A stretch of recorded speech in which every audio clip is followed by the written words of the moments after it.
شكرا يا ربي شكرا، هديت قلبي شكرا.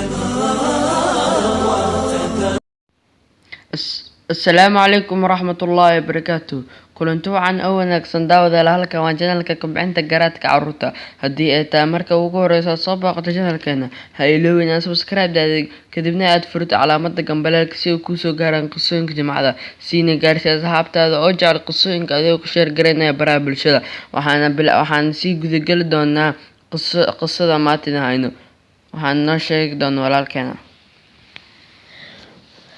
السلام عليكم ورحمة الله وبركاته.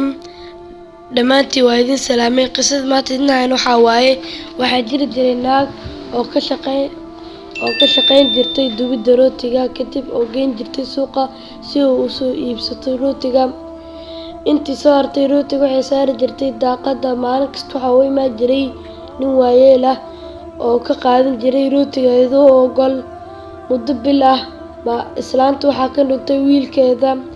maalin maalmaha ka mid ah iyadoo careysan ay dubaysay rootiga, kadib waxaa u imaaday shaydaan, wuxuuna dhahay, ninka maalin kasta ayuu rootiga ka qaataa, wax lacagna kuma siiyo, ee maanta sun ay ugu dartay rootiga waxayna u saartay daaqadda. markii daaqad saartay waxaa qalbiga soo galay naxariis. rootiga ay soo qaadatay waxayna ku tuurtay dabka.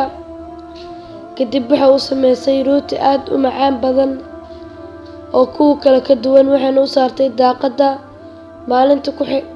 maalintii dambe ayaa waxay heshay wiilkeeda, waxayna sameysay rooti aad u waxayna u saartay daaqadda.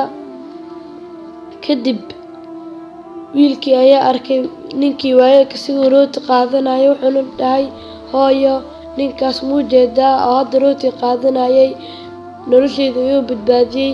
hooyadii ayaa yaabtay, waxayna dhahday, sidee buu noloshaada ku badbaadiyey?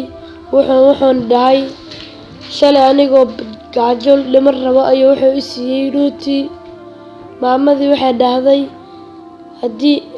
isdhahday, haddii aad rootiga sun siin lahayd maanta wiilkaada ayaa ku dhiman lahaa. qisadaas waxaanu ka faa'iideysanaynaa, haddii aad ixsaan samaysid inuu adiga kugu soo laaban doono. Assalaamu calaykum waraxmatullaahi wabarakaatu.